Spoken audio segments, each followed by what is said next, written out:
संदीप ने अपनी माँ के कहने पर गांव में शादी कर ली थी। लड़की का नाम था सुनीता। माँ का कहना था एकदम मॉडर्न बहू नहीं होनी चाहिए, लेकिन उन्हें नहीं पता था कि गांव से आने वाली बहू सुंदर सुशील तो होगी और उसको गांव से बाहर भी निकाल लाएंगे, लेकिन उसके अंदर का गांव कैसे बाहर निकलेगा। शादी के कुछ दिन बाद, माँ टिफिन तो देना जरा। बेटा अब तो स्कूल नहीं ऑफिस जाता है, माँ से नहीं अपनी बीवी से टिफिन मांगा कर। ओके माँ।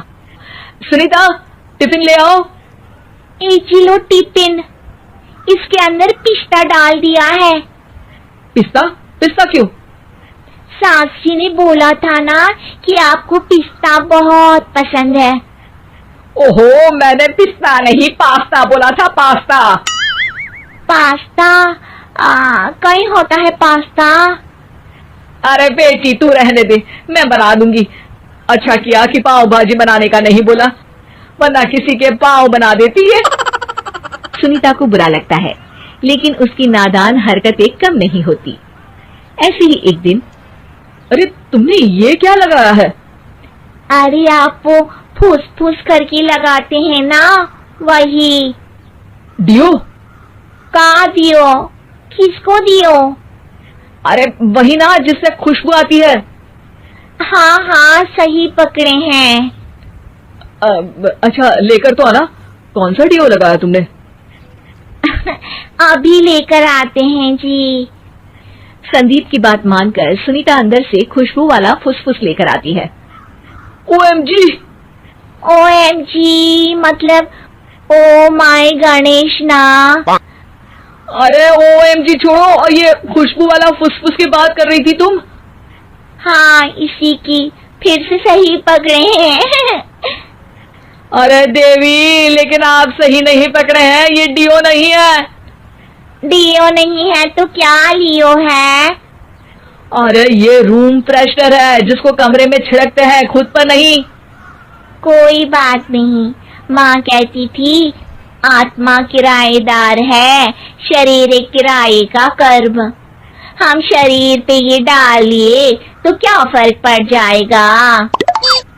अरे बहू, ओ बहू, मेरे लिए फल तो ले आ, फिर मैं बाजार जाऊंगी। सुनीता अपनी सास के लिए फल लेकर आती है।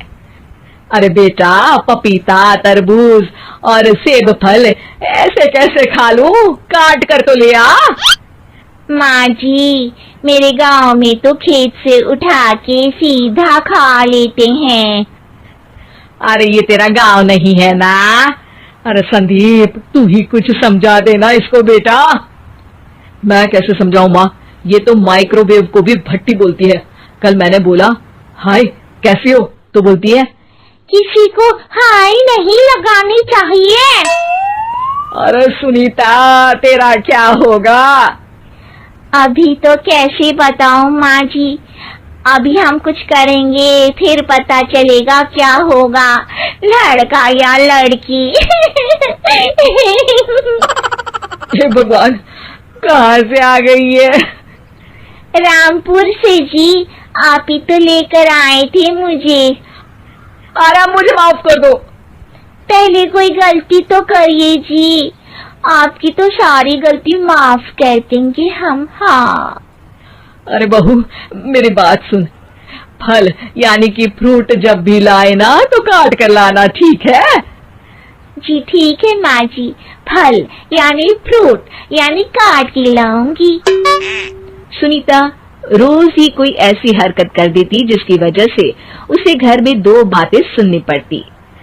एक दिन, माँ मेरे बॉस घर पर आने वाले हैं शाम को, उनका बर्थडे है, फैमिली साथ नहीं रहती उनके, तो यही पार्टी कर लेंगे। उनको अच्छा लगा तो शायद मेरा प्रमोशन भी हो जाएगा।